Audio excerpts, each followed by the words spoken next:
పుట్టిన ఆ మొట్టమొదటి దినాల్లో అంబరాలు సంబరాలు ఉన్నాయా? ఉన్నాయండి? లేవండి. దుఃఖం అండి, బాధ, కన్నీరు, కష్టం, వేదన. ఎంత బాధ అంటే పుట్టబోవు శిశువు పరిశుద్ధుడని చెప్పింది దేవుడు. ఆ మరి అనుకుంటుంది, నేను ఎవరికి జన్మనిస్తున్నాను? లోకానికే రక్షకుడు, దేవుని కుమారుడు నా గర్భమున పుట్టబోతున్నాడు. నా పురుడు చాలా గొప్ప ఉంటుంది అనుకుంటారు, చాలా ఘనంగా చేస్తారు. రాజు భవనంలో నేను పురుడు పోసుకుంటాను అనుకుండొచ్చు. నా పురుడు లేకపోతే గర్భవతి అమ్మాయికి చేస్తారు కదండి, ఏమిటది? శ్రీమంతం చేస్తారు కదండి. అబ్బా ఎంత అందంగా చేయాలనుకుంటామండి, ఎంత డబ్బు ఖర్చు పెట్టి చేస్తాం.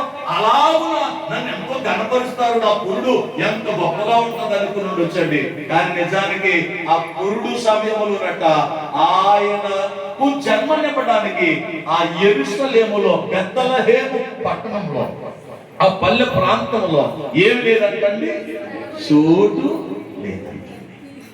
మీకు సంగతి గమనిస్తారా? ఆయన పుట్టడానికే చోటు లేదంటే ఆ తల్లి ఏమనుకుని ఉంటుందండి? అరే పరిశుద్ధుడు నా గర్భాన్ని పుడుతుంటే వీళ్ళందరూ ధృవీకరిస్తున్నారే, అవమానం ఎదుర్కొంది. పుట్టబోయేది ఎవరో తెలుసా? నా పురుడు గొప్పగా ఉన్నా లేకపోయినా లోకానికి రక్షకుడు, పాపముల నుండి విమోచించువాడు, నా పాపమును కూడా పరిశుద్ధపరచగలిగిన రక్షకుడు నా గర్భాన్ని పుట్టబోతున్నాడని సంతోషంతో శ్రమలు సహించింది ఆ మరియా, ఆ యోసేపు, దేవుని బిడ్డలారా.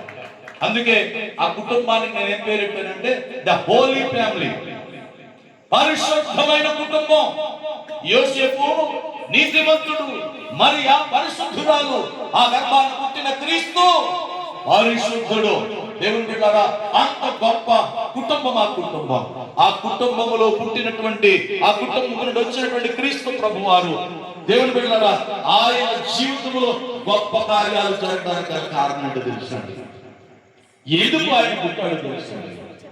మనం సంబరాలు చేసుకుంటామని కొంత ఆయనే ఇంకెవరు రక్షించగలరు, ఆయనే రక్షించగలరు, ఆయనే విమోచించగలడు, ఆయనే ప్రాణ ప్రదాత. అందుకే ఆయన ఎందుకు పుట్టాడో ఒక మాట చదివించి ముగిస్తానండి. మత్తయి సువార్త 20వ అధ్యాయం 28వ వచనం. మత్తయి సువార్త 20వ అధ్యాయం 28వ వచనం. అలాగనే మనుష్య కుమారుడు పరిచారము చేయించుకొనుటకు రాలేదు గాని పరిచారము చేయుటకును అనేకులకు ప్రతిగా విమోచన క్రయధనముగా తన ప్రాణమునిచ్చుటకు వచ్చెనని. జాగ్రత్తగా ఉన్నది. యేసు ప్రభువారు ఎందుకు ఈ లోకానికి శరీరధారిగా వచ్చారు అంటే అనేకులకు ప్రతిగా తన ప్రాణమునిచ్చుటకు, విమోచన క్రయధనం, మన పాపమునకు మూల్యం చెల్లించడానికి, మన పాపమునకు తన ప్రాణాన్ని ధారపోయడానికి, మన పాపాన్ని, మన శాపాన్ని, మన శాపగ్రస్తమైన బ్రతుకును ఆయన వీపు మీద వేసుకుని మన కొరకు ఆయన తన రక్తాన్ని చిందించి ప్రాణాన్ని ధారపోసి ఆయన ఏం చేశాడంటే విమోచన దయచేశాడు. అందుకే కొరాహు కుమారులు, దేవుని బిడ్డల పోలీసు శాఖలో దేవుని ఆలయాన్ని ద్వారపాలకులుగా ఉన్నటువంటి కొరాహు కుమారుల సంతానం ఏమంటుందో తెలుసండి, విమోచన ధనము గొప్పది. వారి విమోచన ధనము ఎలాంటిదట? గొప్పది. ఏంటా విమోచన ధనం అంటే? ఇదిగో యేసయ్య చెప్తున్నాడు, అనేకులకు ప్రతిగా తన ప్రాణమునిచ్చుటకు, విమోచన క్రయ ధనముగా తన ప్రాణాన్నిచ్చుటకు క్రీస్తు ప్రభువారు ఈ లోకానికి వచ్చారు. దేవుని బిడ్డలారా, నీ జీవితాన్ని ప్రభువుకు అంకితం చేసి, నీ హృదయాన్ని క్రీస్తుకు అంకితం చేసుకుని ఆ ప్రభువుని నువ్వు హృదయంలో చేర్చుకోవాలి. ఆయన హృదయంలో చేర్చుకుంటే నీ జీవితం వెలుగుద్ది.